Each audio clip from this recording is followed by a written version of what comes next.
Good evening. How's everybody doing today? Good. Are we approaching finals? Okay, we got this, right? We got this. So thank you all for joining tonight's session. My name is Miguel Willis.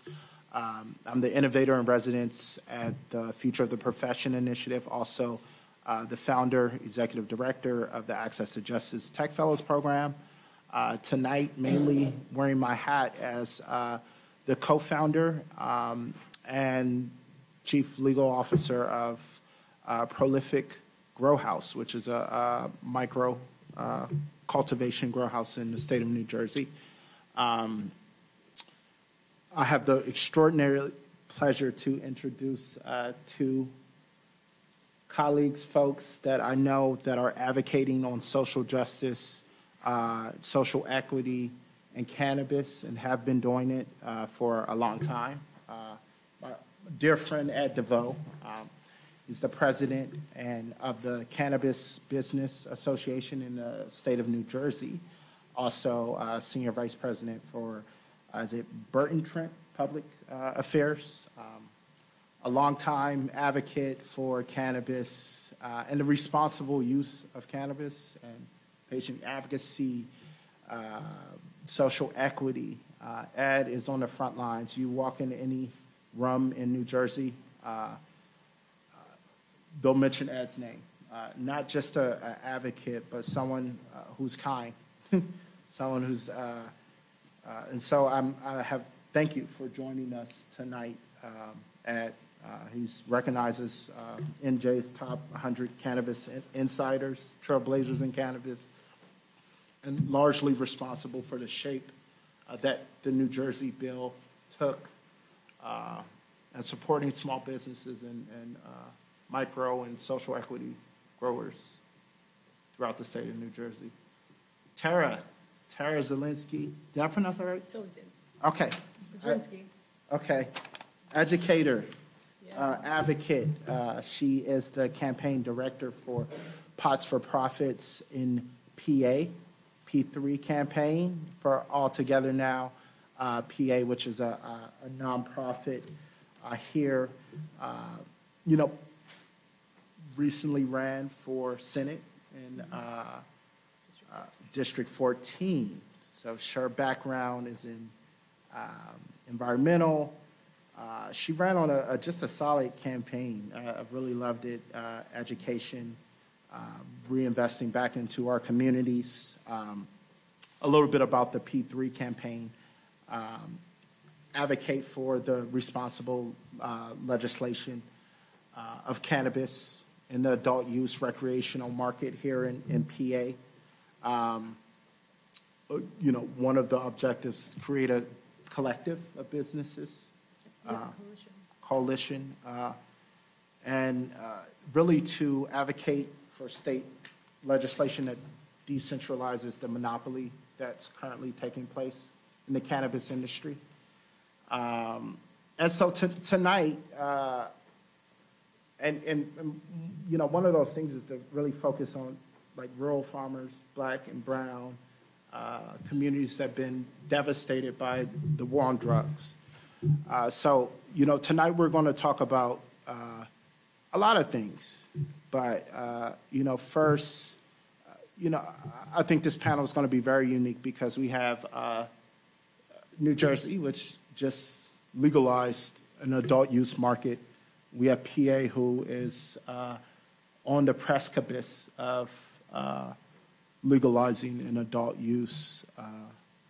And it's been almost like a social phenomenon that through the legalization of cannabis, strong social equity provisions have been enacted. New Jersey being one of the strongest, New Jersey, New York, and the latest. But before we can even get to social equity and the business side of things, I think it's one thing that we need to talk about, just the juxtaposition, the hypocrisy, the plunder that the and devastation that the war on drugs has caused on many communities. Because while we'll have billions of dollars being created in the industry in legalized cannabis, we still have, thousands of people all throughout this country locked up for possession. And so one thing that I want you all to kind of take and sit is, in different ways that you as law students, as Penn Law students, as advocates, as during PI week, where do you all fit in this picture, in this equation? In what ways can you support? In what ways can you, help build and repair some of these issues? So, let's start on the problems, the war on drugs, the issues. Can you both speak on how the prohibition of cannabis in PA and New Jersey have affected communities? Like, can you help set the stage on the problem? Okay. Well, good evening, everyone. Thank you, Miguel, so much for that warm introduction. Let's get right into it. 90 years ago, about that time, the plant was criminalized, not for public health reasons, not for public safety reasons. It was criminalized because of who used it and in whose community it was popular. The plant was criminalized because it was the plant for Negroes, Mexicans, jazz musicians, those infamous jazz musicians, and so the plant is criminalized. And it made white women lust after black men, thus criminalizing the plant. You fast forward, and we enter a phase that I call weaponization. So you went from criminalization to weaponization. Weaponization. Laws were disparately enforced in communities of color and in poor communities. When you look at the Vietnam War era, cannabis happened to be the substance of choice of the anti-war movement. What better way to devastate those lives than to create cannabis as a Schedule I drug, or label it as a Schedule I drug, and convict people of felonies for just possessing the plant? Weaponization. And so when you look at communities of color and poor communities, this is the devastation, and presented us as we looked at it as a country and as a state. What do we do in terms of restorative justice? What do we do in terms of reparative justice? And we'll talk about the notion of reparations, I'm sure, at some point this evening.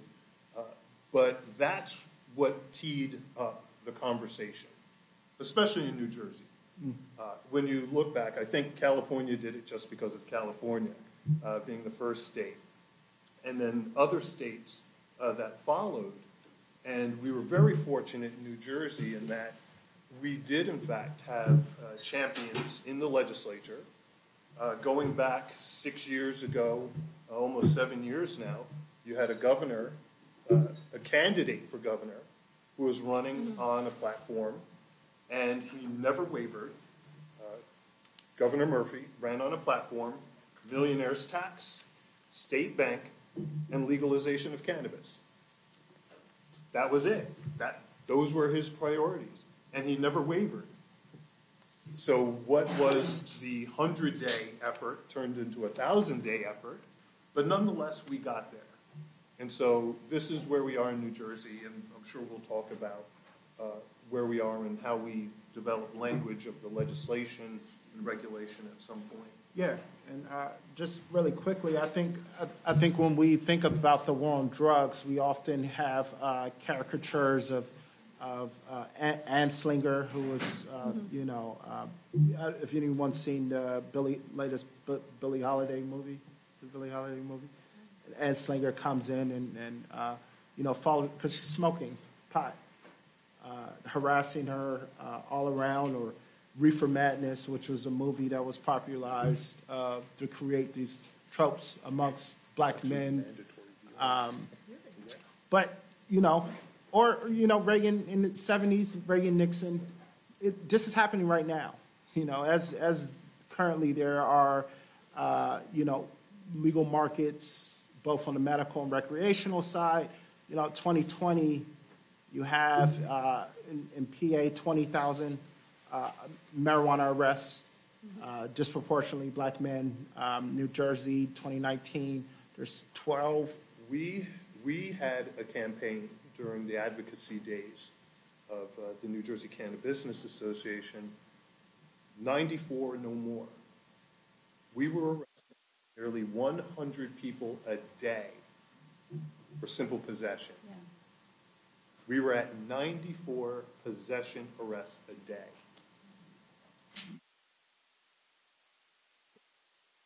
%. Sorry.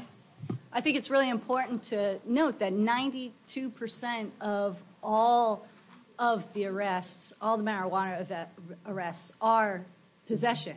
So you have people who are sitting incarcerated in jail for something that really shortly is going to be legalized.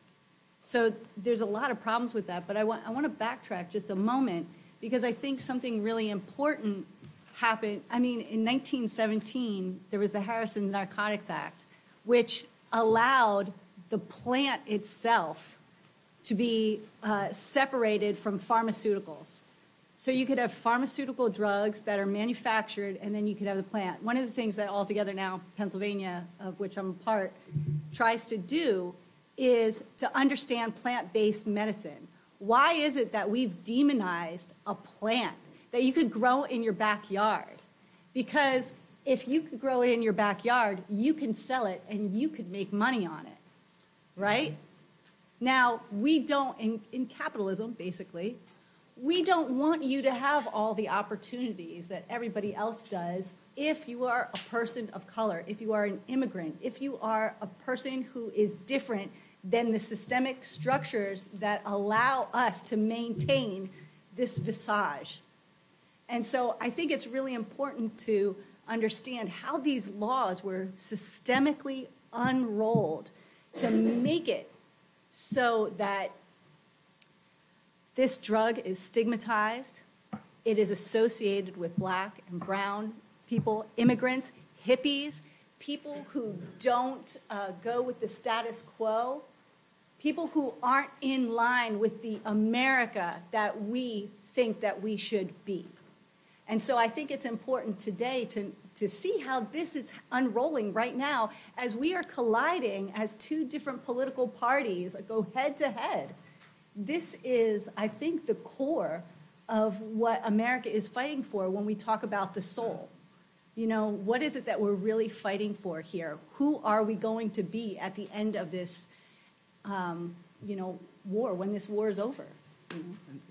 Terry, you just published a very compelling piece on the Inquirer a few weeks ago. Could you talk more about that? Because if you all are aware, President Biden recently announced that, he's going to federally decriminalize, pardon, all, Americans for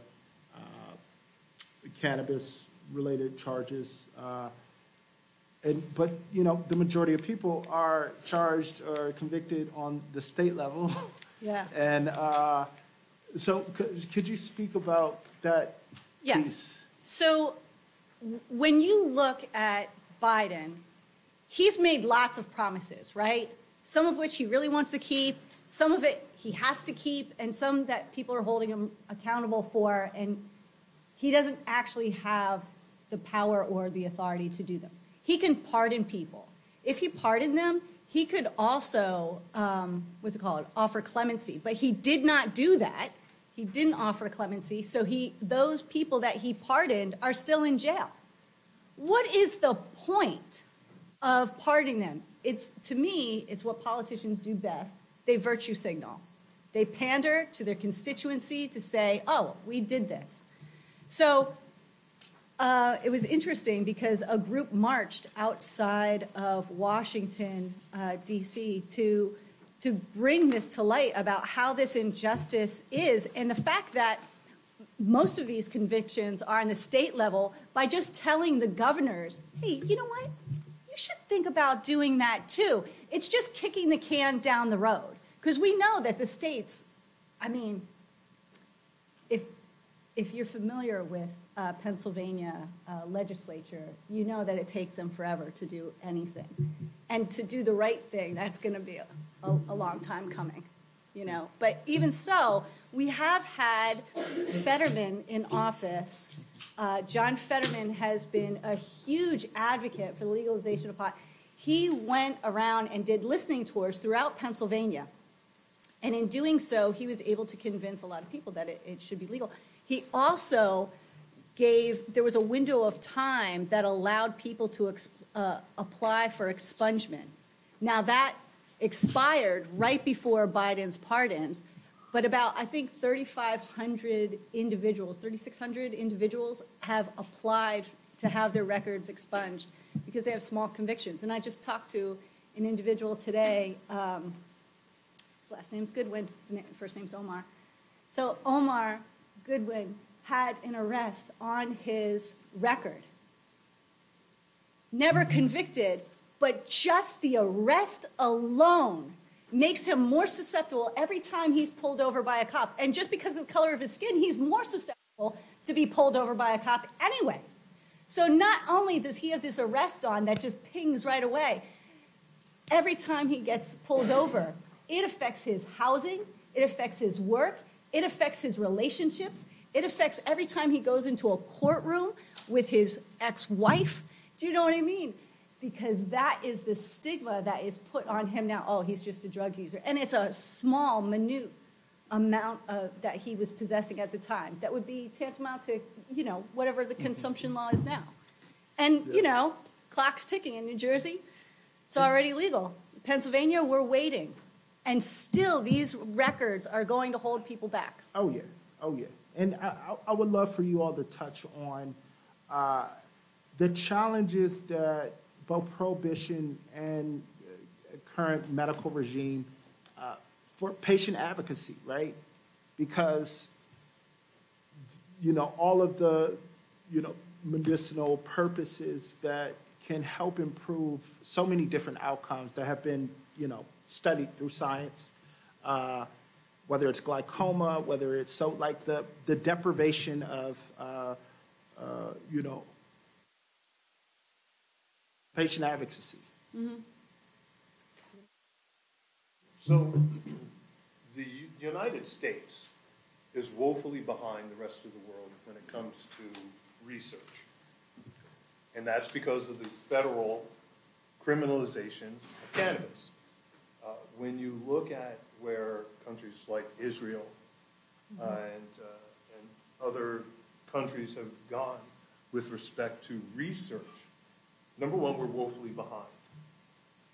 Number two, we get hung up on language. We get hung up on the nuances. So, for example, you can't say cannabis cures. You can say it mitigates. You can say it relieves. You can use all types of adjectives, but you can't say it cures. And so when you get into the dynamics of being a patient, breast cancer patient, somebody who puts cancer in remission, and you can't say cure. Mm-hmm. So that creates somewhat of a dilemma.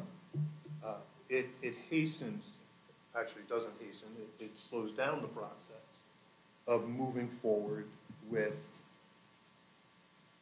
just how important is the plant, just how important is the medicine.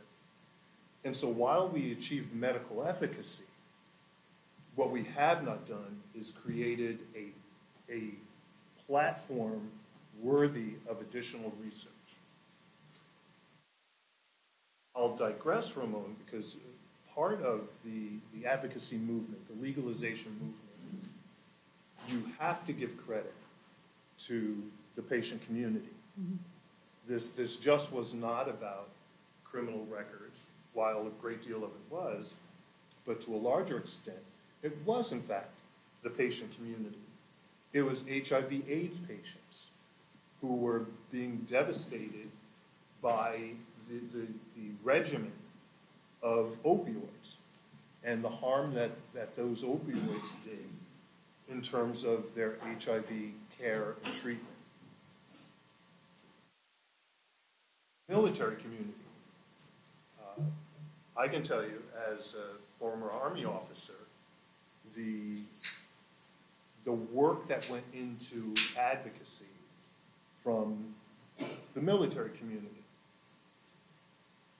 In the military community, we are up to 22 suicides a day because of PTSD, because of other traumatic instances, be it physical or emotional. 22 suicides a day. And the VA is handcuffed in terms of what they can do for military patients. It's, number one, months-long wait to go to a VA hospital. So the cost of going to a private facility is prohibitive. But once you get there, it's opioids. Combine that with the lack of emotional and mental care, you combine that with alcohol. So now you have a community, a generation that is now caught in this vicious cycle of going to see their doctor and getting 300, 400 pills per prescription, lack of care, and then you combine it with alcohol. That gives you 22 suicides a day. And so where do we go from here with respect to that conversation? And it absolutely, if the medical community could come together and actually embrace not only efficacy, but get into a mode of training. Let's get into training. Let's get the medical community comfortable with dealing with the plan. Don't forget, it's not only a prohibition with the public, it's a prohibition for the profession. So let's start to knock down those barriers and get doctors acclimated and get doctors comfortable with being able to discuss cannabis as a potential treatment. We're not going to say cure, but let's call it a treatment. Right. In my opinion, I think our medical system is broken beyond belief. The fact that we distribute pharmaceutical pills like they're Tic Tacs or Pez is just abominable. And the reason why I think right now that we're having conversations about legalization of marijuana is because the opioid crisis hit white communities, and they got drug problems. And now all of a sudden, it wasn't the person of color who had crack on the street and was laying outside. It wasn't the people in the red line districts. It wasn't the people over there. It was the people in the $500,000 homes in the suburbs who are now losing everything they had and wondering, what can we do about this? Oh my gosh, this is so bad. And it's this, I think, that is bringing all of this to light. Because now we realize how horrible the war on drugs is, because no one's going to arrest the suburban mom with the high on opioids driving down the wrong way of the street. No one's pulling her over, but they're pulling over a black individual for a small bit of possession of marijuana. So this, I think, is the crisis that has come to the head, is that we realize in this country the disparity between black, brown, and white communities, and how there is people, young people in this social justice movement who are bringing all this to a head and forcing the conversation. Because I know during my campaign, I was endorsed by a lot of communities, Working Families Party, Next Gen, you have the Make the Road, and people who are trying to pave the way for individuals of color to seek equity and social justice within this system that's already kind of broken. So I could go to a doctor and I could say, I have some pain. And I could probably go to another doctor and say I have pain. And I'll probably get 2 prescriptions of opioid. But if you're a person of color and you go to the doctor, no, we're not going to give you pain medication. And I think we've heard that story over and over and over again. So that there's a bias, even in our medical system, to treat people of color as if they don't feel pain the same way that a white person does. As if we're not all human beings suffering from the same conditions, necessitating the same medical treatment and dignity that it should be. And that's why, again, I think our medical system is broken. In so many different ways, we have to fix all these parts. If I may, you touched on some very great points. From the minority community standpoint, one of the challenges that we have created for ourselves is our aversion to the regulated medical profession. Black and brown communities tend to be very conservative when it comes to, number one, drugs, but number two, home remedies. To what our grandparents did. We resort to what grandmother, grandfather did, right, in terms of herbal medicines. And while holistic is good, we oftentimes find ourselves in a situation where even if we were to move cannabis forward in the medical community, I dare say that it would still be a hurdle in some communities, simply because of how we were reared and because of our conservative nature.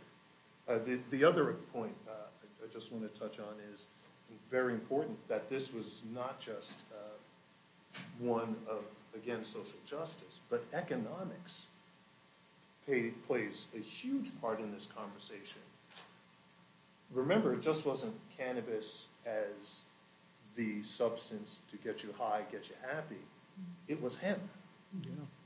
And hemp competed with the petroleum industry with respect to how you create parts for vehicles and how you created industrial supplies. And so from a financial standpoint, this became very real from the criminalization, weaponization standpoint, but also why there had to be legalization. There is zero gain when you invest. There's zero return on your investment when you invest in the prison industrial complex. And so at some point, you reach where you have now a majority of nonviolent offenders. And when you read about, in New Jersey, Peter Tosh's son was put in a coma for cannabis and then beaten silly in a Bergen County jail. So you get to this tipping point where it just doesn't make sense.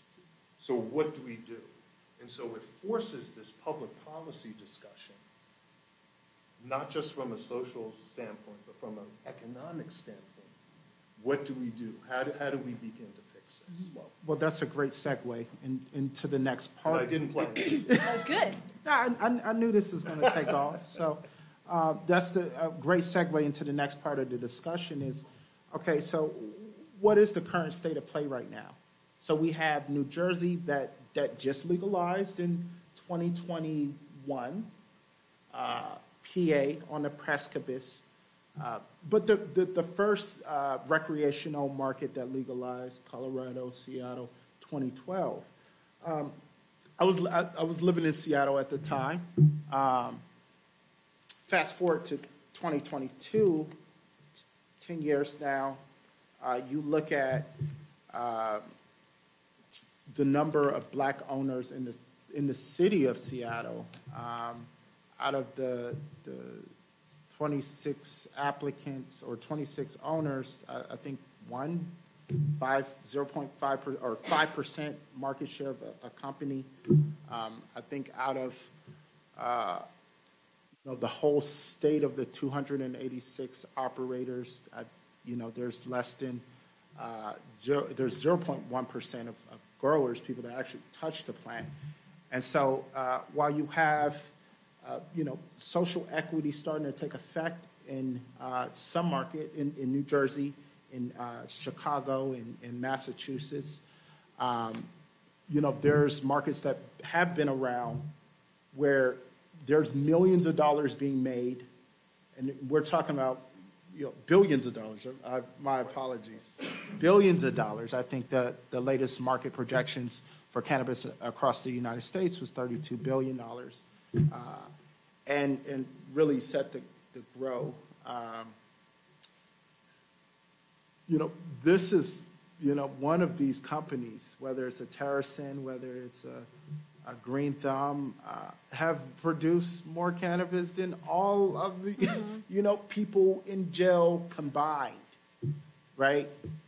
Making tons of money. So, can you set us up for what is social equity? What is this concept of social equity within the cannabis marketplace? How do we get here, and how does it look in New Jersey? And how is it shaping up to look in PA? So in New Jersey,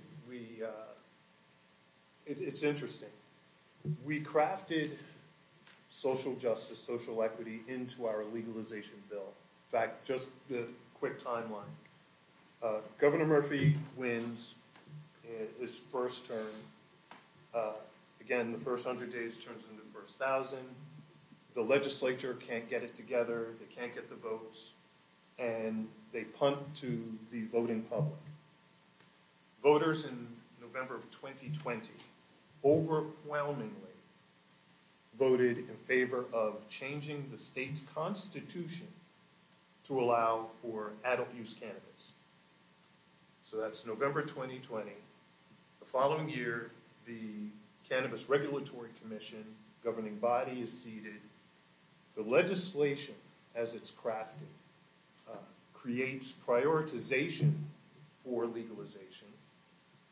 If you were formerly incarcerated, you were at the top of every list when it comes to getting a license, when it comes to expungement of records, which, by the way, expungement was automatic in the legislation if it was, in fact, simple possession.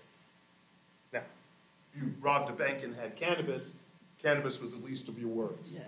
Yeah. So simple possession, automatic expungement, 300,000 expungements occurred. Well, let me just stop right there, because that's interesting in itself, just the approach of, one, lawyers' roles, and I've taken on some of these expungements, helping clients through the process of expungement, versus, and I teach this in my class, of thinking about the ways that technology can play a role. And with the case of expungement, looking at this from a policy sense and saying, well, this is, quicker, more equitable, more, if we just clean slate. And so that approach isn't taken in a lot of other states. It is more so this kind of one-to-one, we're going to expunge everyone that, avails themselves. And so, I'll continue. No, that's a great point. So when you look at, number one, no one can blame the lawyers for that situation, so good job. The other aspect is when we look at expungement, there's no such thing as perfect public policy. When you create public policy, there's never public policy where everyone benefits. The best case is you benefit a group, but you don't harm another. That's the best case when it comes to public policy. So here in developing public policy around cannabis. How do you help a group and not harm others? Which is the best case. And so I think from New Jersey's standpoint, what we were successful at was let's do expungement because that helps. If you were never arrested, then no harm, no foul, right? Let's just get to the point. You were arrested, simple possession, expunge the records. Thank goodness there are attorneys out there that are doing pro bono work.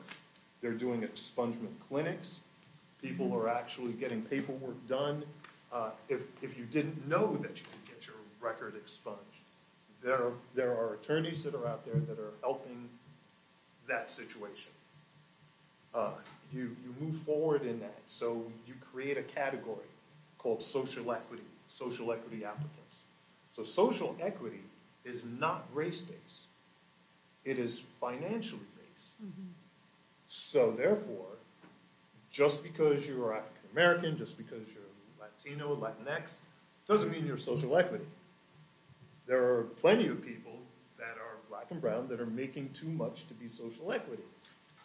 Yeah, that's interesting, and Tara, I'll let you chime in as well, but I was watching this video, and it was like, in Massachusetts, and it was like, the guy for social equity, it's a white dude, Yeah. And it was only one applicant, or one person, that the first person that did get this license. So when you do make it financial based, and you may go into this on the other priorities, how do you revert from this taking off, where, only white people that have been formerly convicted or have been convicted or formerly incarcerated take advantage and slide ahead to what we know is true, the devastation and harm on black and brown communities? It has been one of the challenges in my role as being president of the Cannabis Business Association, right? We're not only an advocacy organization, we're a cannabis chamber of commerce. And everyone comes to us. That means current license holders, applicants, and all of the ancillary businesses. So I get to meet everyone who's interested, can or curious, right, is the phrase. I learned that. Yeah, you can put Ken in front of it. It sounds awesome. So discovered is that I have actually gotten feedback with respect to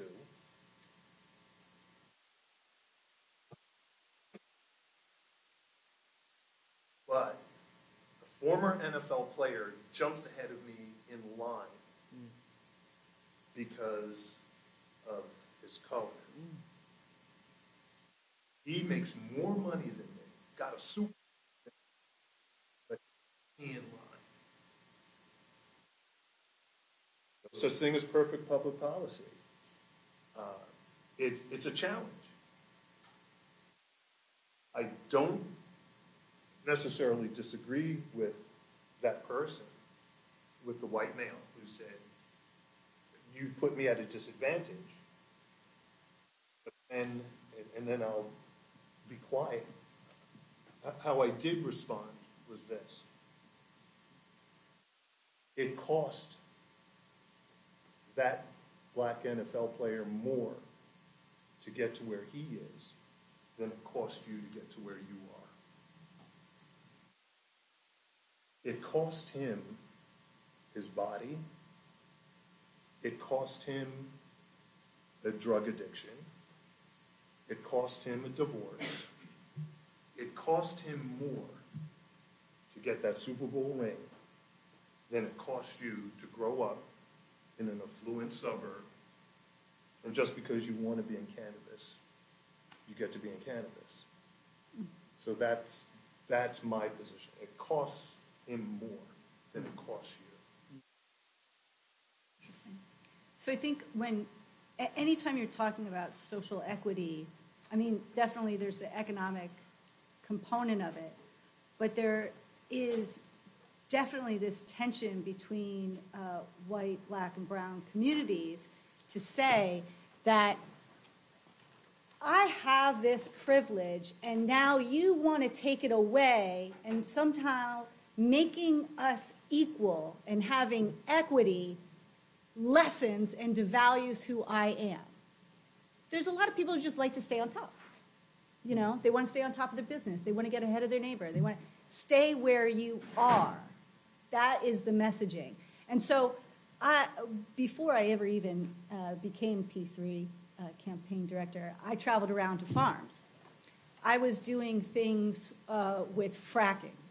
And if you go out to, you know, that part of the state, it's very white, very Trump, very conservative. And people there think that they're being robbed of their God-given heritage to own the land, to own commerce, to be on top. And those messages are embedded every Sunday morning.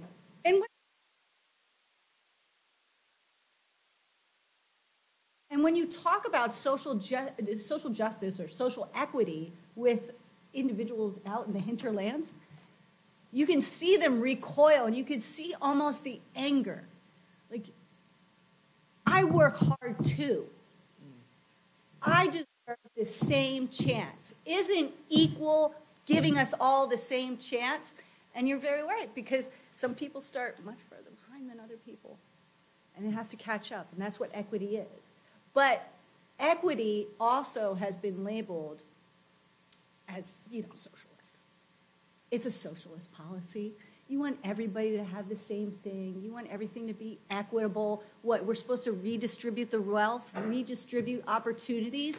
We can't have that. Then what happens to capitalism? What happens to the oligarchy that we've created in conjunction with the corporations that really run everything? You know, when you're talking about cannabis, you're talking about big pharma eventually, you know? And so one of the ideas in social equity that we're proposing in the legislation that we're trying to put forward is like localization, hyper-localization. Making sure that social equity isn't just about, you know, giving out permits, giving out licenses. It's also about training people, getting them back where they need to be in society so that we are on par. We're all on the same common ground. That's what's really important and has to be in the legislation, not just that same virtue signaling moment where you're like, oh yeah, I gave you a chance, sorry you failed. No, you need funding, you need grants, you need support, you need other things to make sure that you can be brought up to the same economic and social standing as the colleagues that you're trying to share space with.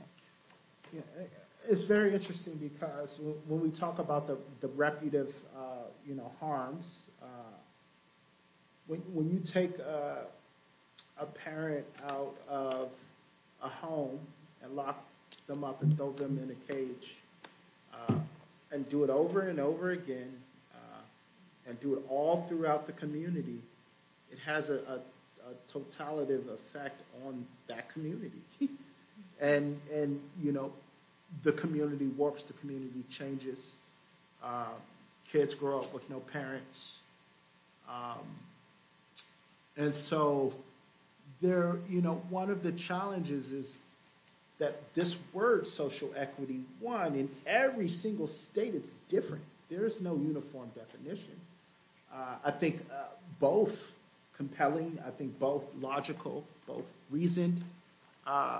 It's just like one of these things that like we're figuring out as we go.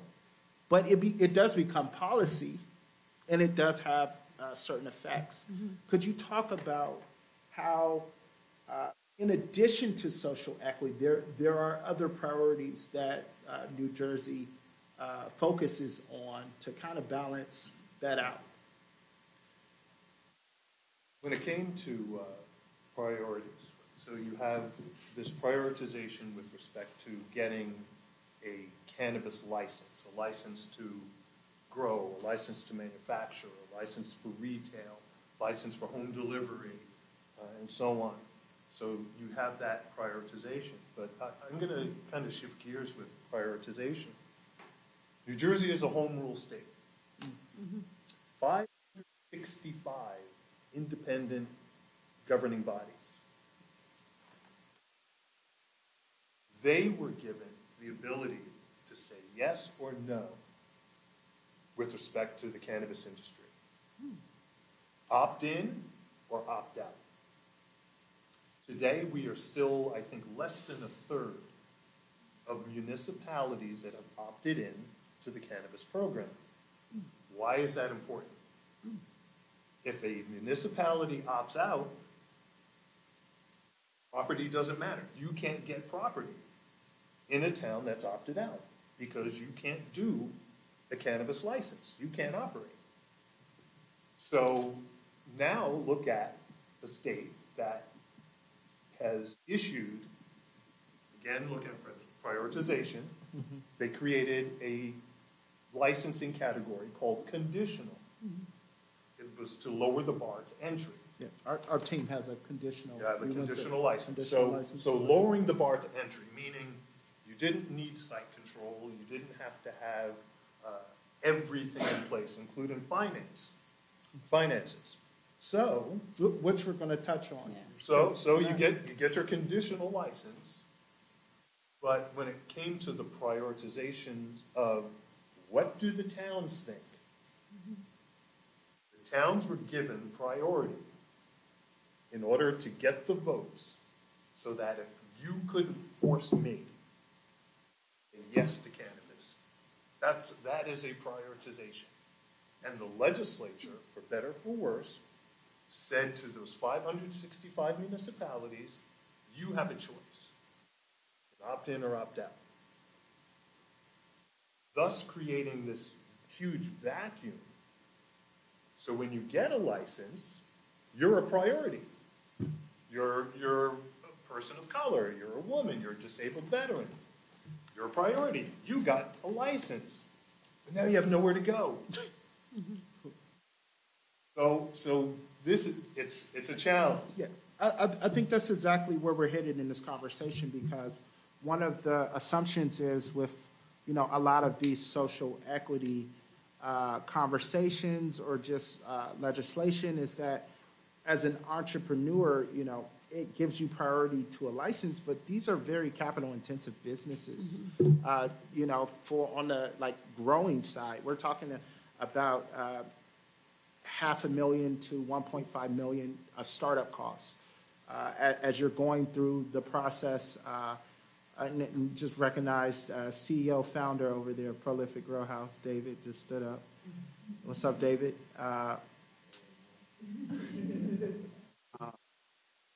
And you can get a license. You can go out and search for property. The whole time you have made all of these, secure property. You still don't have an operational business because you don't have a full license. And again, as Black and brown, entrepreneurs in a tight, restrictive downturn market, it's very hard to raise capital, right? And so that is not something that the state provides. While we were able to benefit from some grants, but there is not like a fund. It's still capitalism, and you still have to capitalize your business. And so could you all speak in terms of what the future is for PA, of what you hope to see of how we can actually get these cannabis businesses, Black and brown founders and people who are affected by the war on drugs, to create some of the generational wealth and change that we hope to see, where, and title of the program, what looks good on paper, to, realize this, because while some, 7, 8 states have these social equity laws, there's nothing to say that this actually works, right? Right. And there's a lot to say that it doesn't work already, I think. Well, it's a lot of critics, Yeah. but I think everyone who's working on these programs, I think generally care. They're smart people, but it takes I think there's a huge gap between the realities on the ground as entrepreneurs and then the kind of what you call virtual signaling Yeah, virtue of signaling. how great you know, and what transformative impact social equity will have on cannabis. Well, think about the people making these laws. If you've never experienced that kind of adversity or those kind of barriers, you don't anticipate them in the legislation. You don't even think of them because it doesn't occur to you. Like, oh, you go to a bank and get some money. Oh, I go to my friend and get some money. Whatever it is, you didn't have to deal with that kind of barrier in your lifetime. And one thing that I noticed about the state legislature is they really don't understand or go down the rabbit hole of unintended consequences. And so one of the big debates in how Pennsylvania legislation is going to form around adult use cannabis is how can we tax it and what will the taxes go to? So that revenue generated from the taxes should essentially go back to the communities that are harmed. And not just, I mean, to support cannabis businesses of black and brown communities, underserved populations, what do I want to say? Disadvantaged farmers. Side. Yeah, disadvantaged farmers as well. And you want to see that. But then you also need programs to teach business, to teach accounting and finance, and to teach the marketplace and how to build supply chains. And you need the manufacturing because you have to sell that, and the processing and everything else that goes along with the supply chain that we don't really, you know? So when you're a legislator and you're trying to write this down, you think, oh yeah, social equity, that's great, yeah. What, 5%? That sounds good, 5%, you know? But what does 5% mean in terms of the revenue that it's going to generate? And how do you make sure that it goes to the communities that are harmed? In Pennsylvania, we have this thing called Act 13. It's called the Marcellus Shale Impact Fee. And I liken some of this revenue to that because I'm a county commissioner in Northampton County, and there are no wells in Northampton County. None. Not even that one Penny's pipeline didn't even go through. And that money from the impact fees from the people that are impacted in Montrose, in Greene County, in Washington County, and we benefit from it. Is that right? So when you think about how that revenue is going to be generated, you have to also come up with a system to identify the communities that are directly impacted. How many kids are on free reduced lunch? What are the property taxes like? How much low-income housing is there? How many people are on WIC or SNAP or these kind of programs? And then that will help you identify, instead of just distributing it out to the whole entire Pennsylvania, to the most affluent communities who really don't need it because they can generate their own from all the property taxes that they're collecting. That's innovative. That's innovative. And, you know, one thing to add beyond raising capital, you know, I have an advanced degree. Our business partner has a recent grad, has a degree.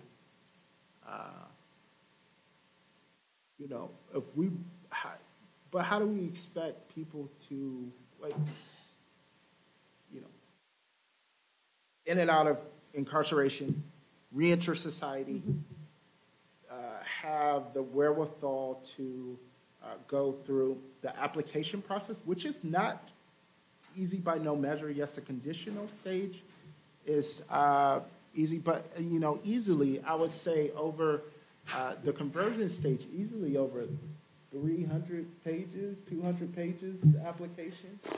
Bureaucracy is never low on paper. And that's, so the legal support that it would take, so that's more money that, you know, a struggling entrepreneur have to raise, and but also navigating the municipality, because this is kind of, for those municipalities that did opt in, getting a seat with your mayor, your council people, to explain to them why you should do business. And we're not just talking about starting a business, we're talking about starting sustainable businesses. So not that these businesses can, individuals can be awarded licenses, and then a year later, after operation, the business fails because they run out of capital and all types of things. So training and supports, I think, is a huge issue. What in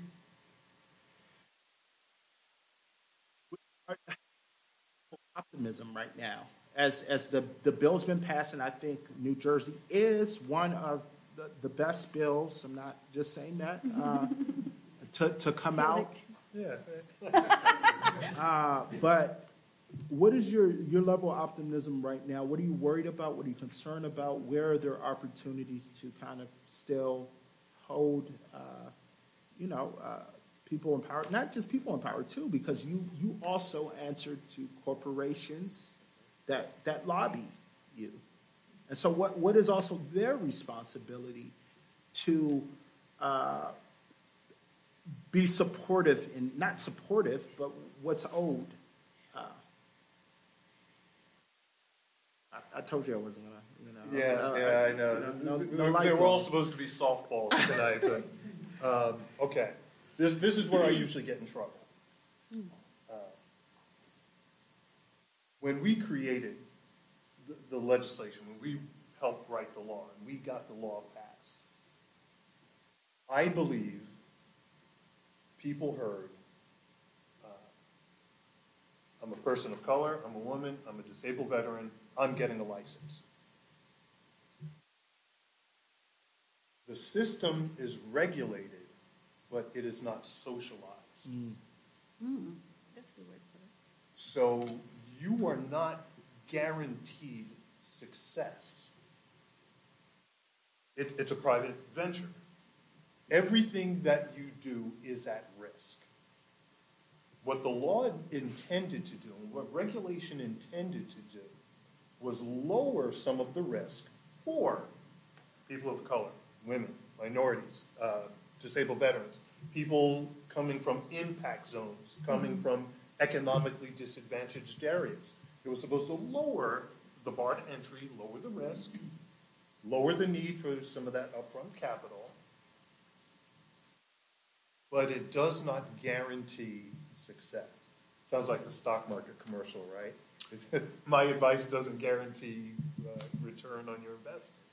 And so while we have a regulated industry, it is not socialized. I also will say this, and you used the phrase, and it was a phrase that I actually started to lose sleep over this. Generational wealth.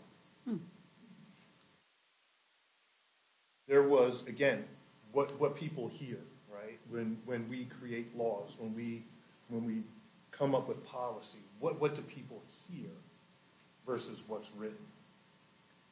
And so I think what people heard was that this was going to be your entree into an industry that, yes, makes billions of dollars, and you're going to be part of this multi-billion-dollar industry. And the fact remains that regardless of what industry you start a new business in, most new businesses fail within the first 3 years. Compound that being a cannabis industry, being a cannabis business. Access to capital, even if you are part of the majority community, access to capital is challenging. Now, you come from a community which has historically been challenged to get access to capital. It becomes doubly hard. You're looking at failure not in 3 years, you're looking at failure within the first year. I want to stop you, personally, I stop using the phrase generational wealth. I think, because you did say this as well, we should use the phrase generational health. Whatever programming that we start to do, whatever we do with that tax revenue, we have got to look at the generations of families that have been from a morale standpoint, from an economic standpoint, from an educational standpoint, have been paralyzed because of prior public policy. So what we have an opportunity to do is talk about generational health. Let's talk about and begin to create sustainable opportunities, sustainable situations for young men and women who didn't know a parent for 7 to 10 years because they were locked up. Let's talk about helping those young men and women who lost a parent or parents to HIV/AIDS because of intravenous drug use. Let's talk about generational health. And that's where I really think the conversation should go. I think that the point of expungement was not so that you could get into the cannabis industry, it was so that you could get into any industry. Your record was cleared so that you could apply to any job, that you could go to any school, that you could apply for any grant or loan. It just wasn't about cannabis. Cannabis became the catalyst. But now what we do with it afterwards, and this is Ed, the Chamber of Commerce, Cannabis Chamber of Commerce speaking. This is the plan to be part of this industry. You can be part of a cannabis law practice. These firms have created cannabis law practices that are amazing. You could go anywhere in the country and be part of a cannabis law practice now because of the 35 plus states that have either medical and or recreational cannabis. Cannabis law practice. You can help someone do a patent on their cleaning supplies. Be a patent lawyer. Help somebody with their lighting, with their soil. But you don't have to touch the plant. And so I'm short of imploring people, where I get in front of a crowd and the crowd wants me to say, yes, if you were harmed by the war on drugs, you should get a license. No! And I'm thinking to myself, it's not generational wealth, but it's generational health. Interesting. I know I have to leave now, right? No, That's good. we're in conversation. You know, I think it's really interesting when we talk about generational wealth, generational health. We really have to talk about the generational trauma that has really come in waves of different instances and manifested itself in ways like you talked about AIDS, HIV. That is a wound that needs to be healed. And you can't heal that with just a license. You know what I mean? The United States, Pennsylvania, New Jersey, individually, we have to come to terms with the harm that we have inflicted on people and communities, and not just say, like, well, we'll give you a license, we'll give you a grant, and this, good job. We have to change the cultural perception, and we're not really going to be able to do that unless we change the systemic structures that allow this to happen. These laws were put into place very systematically to keep people divided and apart. This is how we argue with each other and how, like, communities are fractured because they allow themselves to think the only way for me to get ahead is if I do better than that person. And what's going to make me better than that person? What's my edge? What's my value? We talk about ourselves as if we don't have inherent worth and dignity, but that we have some value that somebody put upon us because they put a price tag above our head and said, we're going to pay you this much. You trade your hours for these dollars. And I think that's why when we talk about this generational health and wealth and trauma, it's the same conversation. So what you're trying to do is, if you could make that wealth. If you could be in charge and in control of your own life and your own destiny, and you're not beholden to somebody else, you have power. That's the thought. That's why the thought is power should be something that is spread laterally, not something that's hierarchical. When you have these big multi-state operations coming in and buying up all the little people, right, the little cannabis dispensaries, the growers, and everybody else, and just making everything bigger until it's like the Amazon of the cannabis world, nobody wins. Nobody wins. Not black people, not brown people, not Hispanic people, not Asian people, not anybody. No one wins. We all are just beholden to the mechanism of capitalism that shoots everything up and just tells us that we will just trickle down. But at the heart of that is this trauma that we're all dealing with individually from the harms that have happened to our communities. And for people who are not of color, there's a trauma there too that you carry around because there's a guilt and a shame that says that you're part of a group of people that has oppressed other people systematically. And we have to come to terms with that as a country, as a state, you know. Yeah, I definitely agree in that. You know, both points, right? You know, I don't think they're, you know, the CRC or the Cannabis Business Association bears the weight of, you know, ensuring the success of any business. And that's never how, I don't think, capitalism has operated. But to the extent that it creates an equitable opportunity for, you know, social equity businesses, I think that's a whole other discussion. And are we there? And this is where we need change agents.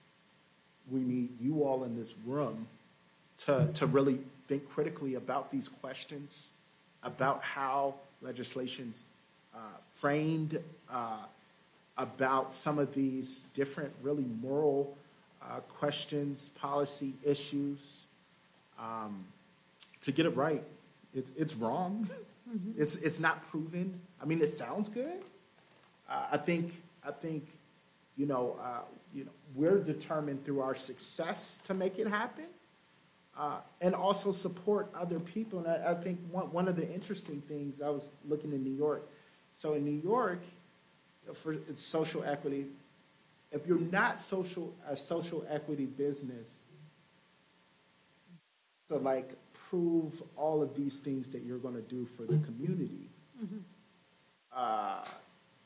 But in New Jersey, even if you are a social equity business, you have to prove all of these things that you're going to do for the community. And that's, you know, built within our DNA, but it's the little, and it's just like a show I used to watch, Sliders, where there's just like these different universes.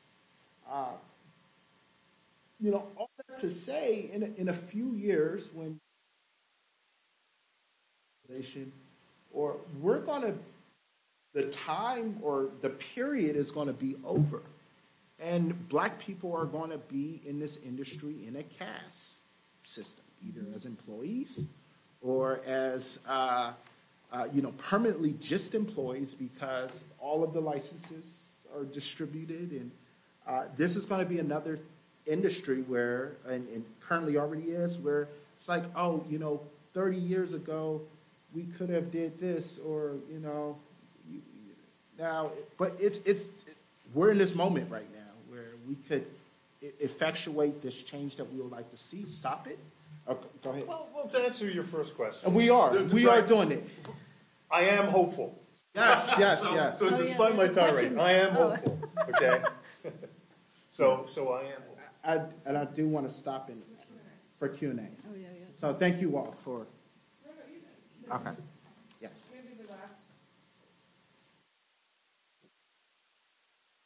Okay.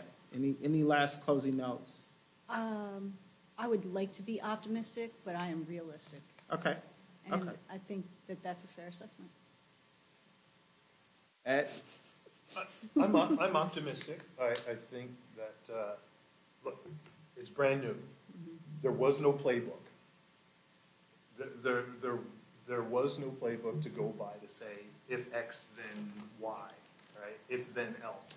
It doesn't exist in this space. So as we create and continue to evolve, I think it is evolutionary. And I think that the industry does evolve. I love your call to arms, by the way. So another career. Don't make it a career, but please do get into politics. Please run for office to spare us some of, regardless of whether you're blue, red, purple.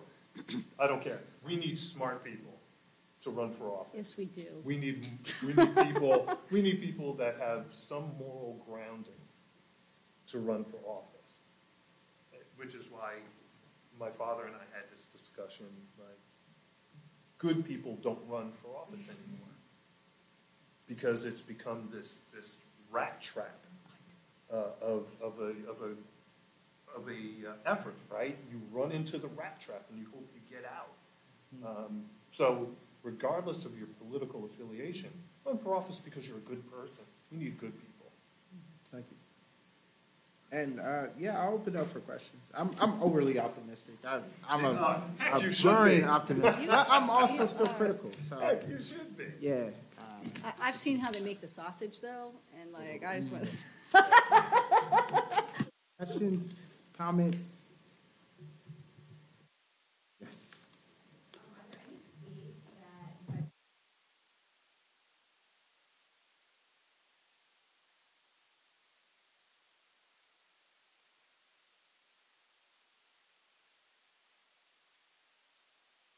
We're 10 years out. Yeah. To not Think. learn from others. Actually, the good ones have taken from New Jersey. When you look at, like Illinois was one. In fact, not in my role as president of the Canada Business Association, but I also am a partner in this public affairs firm. So I was hired by someone in Illinois. They took New Jersey's language in Illinois. There are states now that are rethinking how they've done things. Because on one hand, there was this complaint. New Jersey's taking too long. Why is it taking so long? Massachusetts, my colleagues in Massachusetts, my colleagues in Michigan have said, you guys have done it right. Because we rushed to get people out and into the industry. Oklahoma, I think, is the worst example. Because there was this, it was everybody gets a license, right? $600, you get a license. So you had this expansion, and then when they realized that there was nowhere to grow, you had this massive contraction in the industry.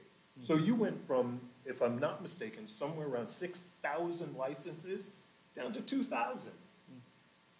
So New Jersey has done it right, and I think that now when you look at other states, they're beginning to say, okay, now it's time to reassess. And they're reassessing based on a Jersey-centric model, if I'm not mistaken. Maybe I'm just a Jersey guy, but. And I think generally the states have been building off of each other. And so it's like from non-existence to this growing recognition that it not one needs to be embedded within the fabric of the legislation and bill that gets across. So that's been great. I'm very excited to see what Maryland does with their, they just passed. In legalism. Missouri. And Missouri also, and PA. It's coming. It's coming. It's coming. Yeah, but so Pennsylvania flipped their house, and so we think that there might be legislation coming sooner or later. The big worry is that Pennsylvania sees all of its dollars going to New Jersey, then to Maryland and New York, because you could just cross the border and get, whatever it is that you want. In terms of cannabis, right? Right? Might be able to find a couple other things too, but we're not talking about that. Anyway, the idea is that if they push legislation through, it makes the effort to legislate your way out of the conundrum that is creating a dysfunctional system is that now you have to whip all those, 203 votes again. Every time you want to change something, you got to get everybody, at least a majority, to agree. And that is really, really hard. That is what's really hard, that to get the House and the Senate and the governor, and it's really hard to pass legislation. It's time consuming. And to get it right the first time is always beneficial. So, I mean, when we were talking about the social equity, it's how many licenses per million people are you giving out? How many dispensaries can own multiple licenses? Or how can one group own multiple dispensaries, and what's the cap on that? That's how you keep everything kind of hyper-localized a little bit more, and that you don't get these multi-state organizations just taking over, because they're just vultures. They're just waiting for you to be teetering on the edge of economic failure, and they'll just snap you up. Thank you for creating the market. Thank you for creating that store there. Thank you for, we'll just take it. Thank you. And in Oregon, there's somebody, I'm in contact with some people who helped pass legislation there. One of the things that they were doing was getting social equity individuals to apply for the license, give them the money for it, and then buying it from them. The transferability factor. Yeah. Like, oh, sneaky.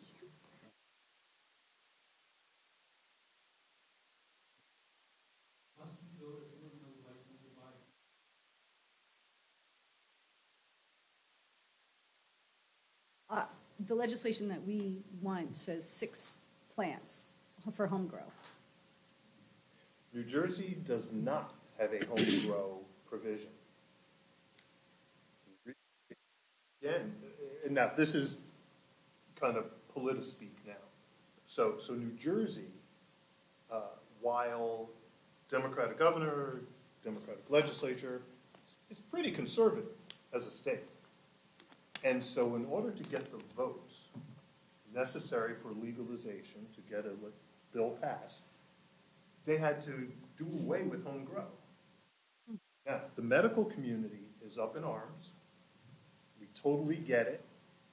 But depending on who you speak with and on what day, there's something called diversion and infusion. So there's this diversion. So there's this fear that certain pounds or certain number of plants will be diverted from the legal market to support the illicit market, and that people that are growing at home will create infusion, meaning if I'm short on a particular strain, I'm going to go and I'm going to get it from somebody who's growing it at home, thus bypassing the regulatory requirements. So no home grow in New Jersey. It's not now, but that's not to say not never. But we don't have it today. Okay. Layla. My question is about systemic change.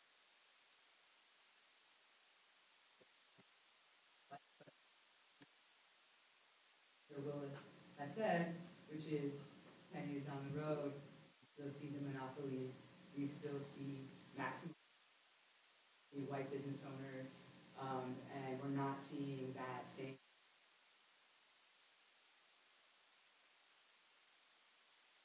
business owners and co-op owners. Also, right, like that finance piece that we talked about. Is there an obligation all of those systemic issues that oftentimes only benefit kind of like white business class elite? Is there an obligation for even the folks here, right, to kind of be advocating for systemic change throughout industry, regardless of cannabis law? It's such a fascinating question, because this is like, as an early stage company, it's like one of the things that just kind of goes to just how dynamic a business is. It's like, yeah, you can have a business, like operating business, a sustainable business, but an equitable business where employees are treated well, where they have some opportunity in the ownership of the company, or can grow over time. I know PA has, the co-op models and different Yeah. alternative models, more democratic structures of looking at things. And that's where I've really attracted to some of the reimagining aspects of thinking about alternative business structures and also like the localization aspect. And, you know, to be honest, PA could take any missed opportunities of New Jersey. They have the Yeah. time to take any missed opportunities of New Jersey and make it better. So that's where I have the most hope.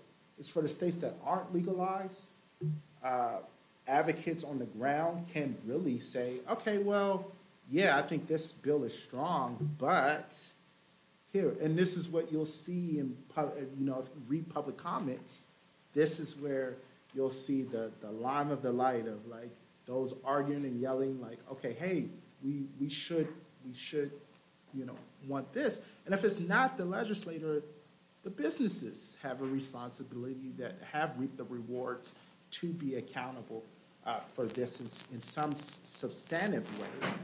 If you make, you know, you clear $5 billion, that's a lot of money. Sure is. That's a lot of money.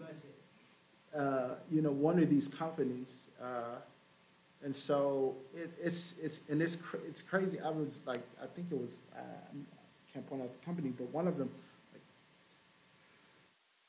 $2-3 million in just excessive spending, pre-revenue, all types of things. But I digress. I'm going to stay focused on the question. Yeah, I think states that are just legalizing have the best opportunity. And then you all in this room.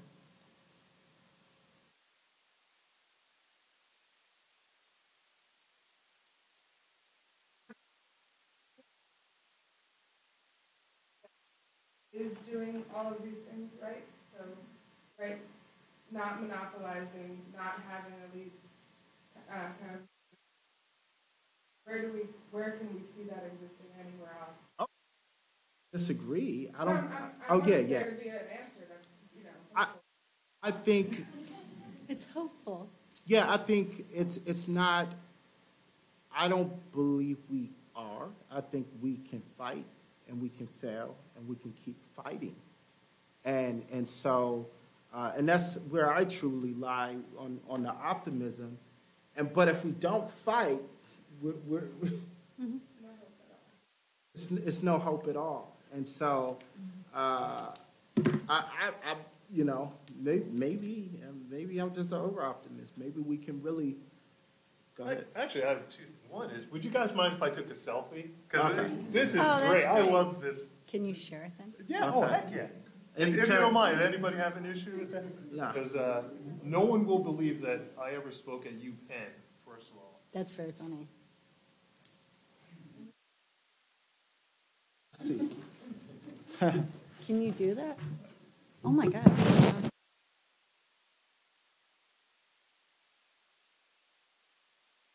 You gotta, yeah. Yeah, gotta get the finger thing here. Right? He's like, I'm Thank you. done with this. Okay. So now, so in fact, this is kind of the conversation about New Jersey's evolving cannabis industry. We created a category of licensing called micro licenses. The micro license category was created to lower the bar to entry. Why? Or how? How? A smaller facility. It caps the size of the grow facility, for example, at 2,500 square feet. So you're not competing against a 20,000 square foot grow facility. So micro. The notion, as we evolve, is such that you compare it now to the craft brewery industry. So now you have a smaller facility. You could be able to work on a particular strain or a couple of particular strains that somebody says, that's good stuff. And I want you to continue to work on that particular strain. So You can expand up to 5